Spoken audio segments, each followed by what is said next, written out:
Dipole moment निकला है, word di mean two and pole mean charges,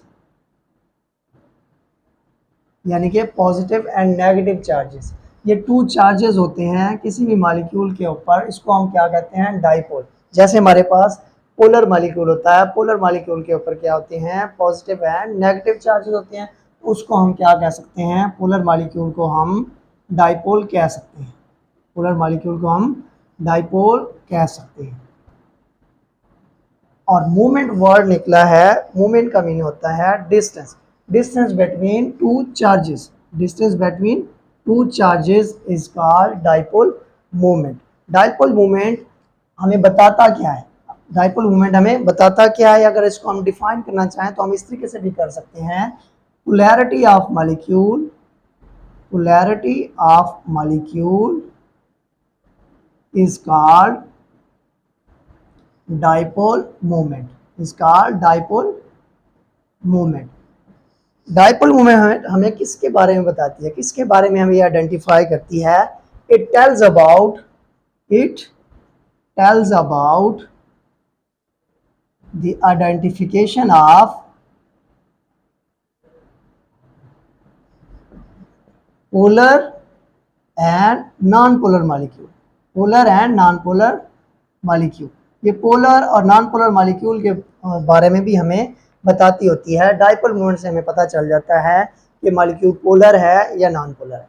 जैसे हमारे पास अगर डाइपोल मूवमेंट की वैल्यू आ जाती है 0, डाइपोल मूवमेंट की वैल्यू हमारे पास आ जाती है 0, तो फिर हम इसको क्या कहेंगे, इसको हम कहेंगे नॉन पोलर मॉलिक्यूल। अगर हमारे पास डाइपोल मूवमेंट की वैल्यू आ जाती है नॉन 0, तो इसको हम क्या कहेंगे, ये पोलर मॉलिक्यूल है, इसको हम क्या कहेंगे, ये पोलर मॉलिक्यूल है। डाइपोल मूवमेंट को हम रिप्रेजेंट करते हैं म्यू के साथ। डाइपोल मूवमेंट को हम कैसे रिप्रेजेंट करते हैं, म्यू। अगर हम इसको मैथमेटिकली करना चाहें, मैथमेटिकली लिखना चाहें, तो म्यू इक्वल होता है q multiply by r, q multiply by r. अब यहाँ पे क्यू हमारे पास क्या है, क्यू हमारे पास है चार्ज, और चार्जेस हमारे पास कौन से होते हैं, पॉजिटिव एंड नेगेटिव। और हमारे पास ये क्या है, आर क्या है हमारे पास, आर हमारे पास है डिस्टेंस। तो हम कह सकते हैं distance between two charges is called dipole movement. तो इसको अगर हम मैथमेटिकली डिफाइन करना चाहें तो कैसे करेंगे, इसको अगर हम मैथमेटिकली डिफाइन करना चाहें तो हम इस तरीके से कर सकते हैं, मैथमेटिकली डिफाइन अगर हम इसको करना चाहें तो कैसे करेंगे, इस क्वेश्चन को देखते हुए, the product of magnitude of charge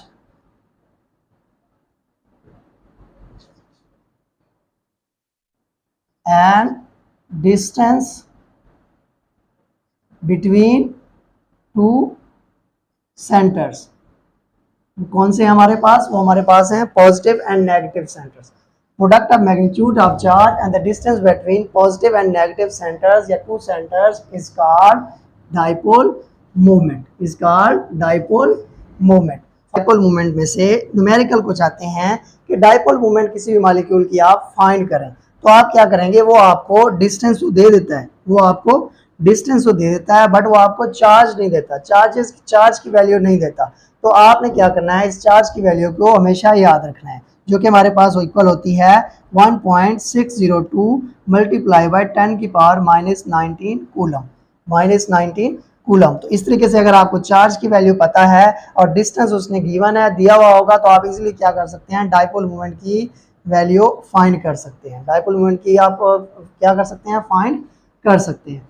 उसके बाद हमारे पास है कि डाइपोल मूवमेंट जो है ये एक वेक्टर क्वांटिटी है, ये क्या है, वेक्टर क्वांटिटी है। अब वेक्टर क्वांटिटी क्या है, वेक्टर क्वांटिटी का ये मतलब है कि अब इसकी कोई ना कोई डायरेक्शन होगी। हम फिजिक्स में पढ़ते हैं वेक्टर क्वांटिटी अगर हमारे पास कोई आ जाए तो इसका मतलब है कि इसकी क्या है, डायरेक्शन होती है। तो इसकी डायरेक्शन हमेशा पॉजिटिव पोल से नेगेटिव पोल की तरफ होती है, पॉजिटिव पोल से नेगेटिव पोल की तरफ होती है। फॉर एग्जाम्पल अगर मैं एग्जाम्पल दूं HCl की, एग्जाम्पल मैं दूं HCl की, तो HCl हमारे पास मैं इस तरीके से कह सकता हूं। अब हमारे पास हमने क्या करना है, H के ऊपर क्या होता है, पॉजिटिव चार्ज, और क्लोरीन के ऊपर क्या होता है, negative charge. Positive charge and negative charge. तो फिर हमने क्या करना है, ये इसकी डायरेक्शन क्या होती है, positive pole to negative pole. तो फिर हमने क्या करना है, इसको ऐसे रिप्रेजेंट कर देना। It is a vector quantity और इसकी हमेशा डायरेक्शन होती है positive pole to negative pole. इसी तरीके से अगर मैं वाटर की एग्जांपल लूं, तो वाटर को अगर मैं ड्रा करना चाहूं, ऑक्सीजन के ऊपर नेगेटिव चार्ज, हाइड्रोजन के ऊपर पॉजिटिव एंड हाइड्रोजन के ऊपर पॉजिटिव, तो हमें पता है कि इसकी direction positive pole to negative pole होती है। तो फिर हमने इसको क्या कर देना है, ऐसे रिप्रेजेंट कर देना है, इसको हमने ऐसे रिप्रेजेंट करना है, क्योंकि हमारे पास डाइपोल मूवमेंट की जो डायरेक्शन होती है हमेशा positive pole to negative pole. Dipole movement का यूनिट, इसका यूनिट क्या है, इसका यूनिट होता है कूलम-मीटर या एक किलोमीटर होता है और दूसरा क्या होता है, डिबे। अब इन दोनों के दरमियान क्या रिलेशनशिप है, इन दोनों के दरमियान ये रिलेशनशिप है कि 1 डिबे इक्वल होता है 3.336 मल्टीप्लाई बाय 10 की पावर -30 कूलम मीटर के।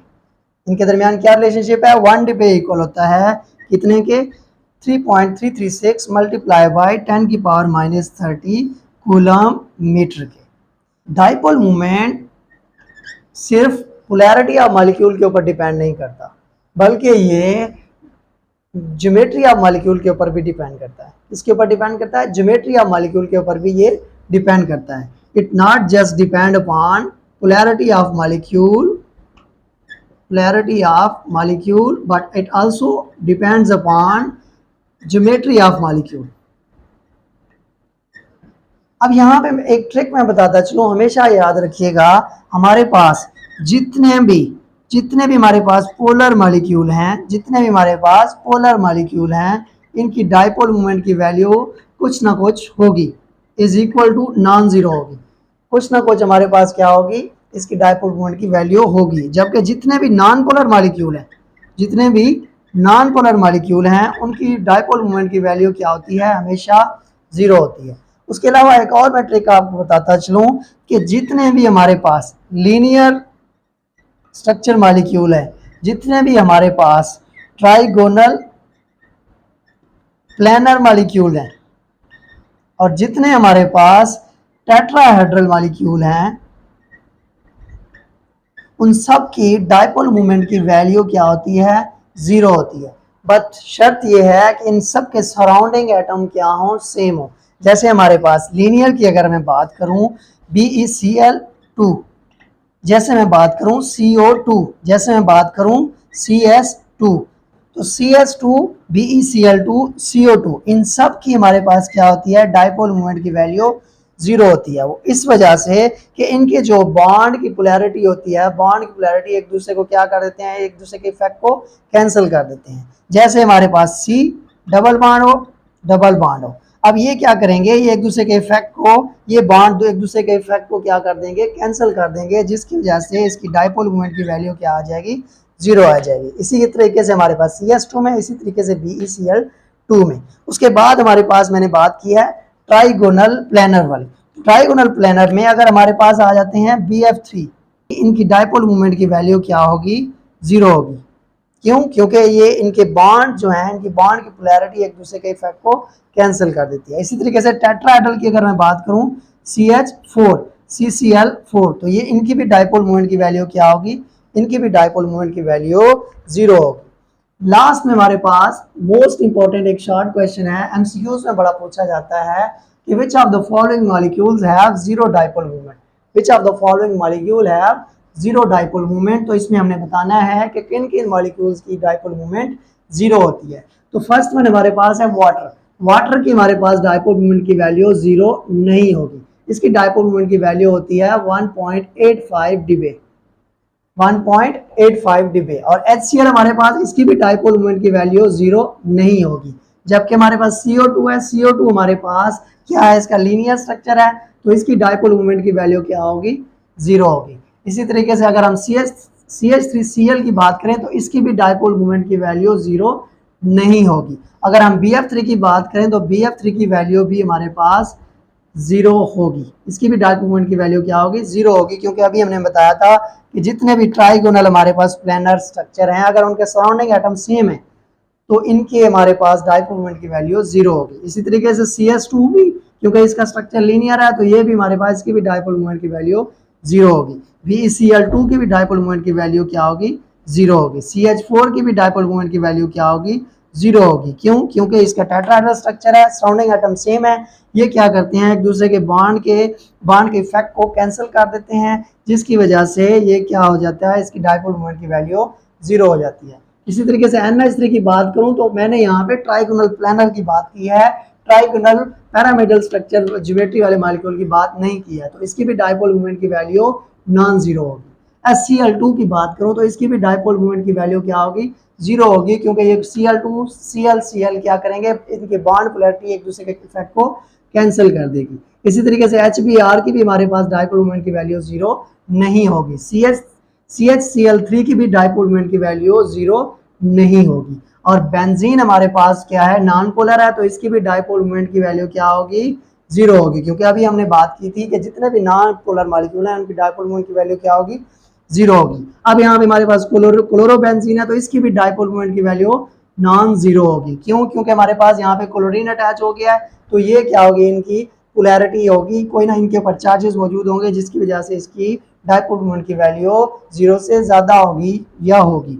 C2H5OH है, तो इसकी भी डाइपोल मोमेंट की वैल्यू कोई ना कोई होगी, नॉन जीरो होगी। S2 हमारे पास है, सेम एटम है, ये दोनों क्या कर देंगे, इनके बॉन्ड की पोलैरिटी जो होगी एक दूसरे के इफेक्ट को कैंसिल कर देगी, जिसकी वजह से इसकी भी डाइपोल मोमेंट की वैल्यू 0 होगी। इसी तरीके से इसकी भी डाइपोल मोमेंट की वैल्यू 0 होगी। और ऑक्सीजन की भी डाइपोल मोमेंट की वैल्यू क्या होगी, ऑक्सीजन मॉलिक्यूल भी डाइपोल मोमेंट वैल्यू क्या होगी?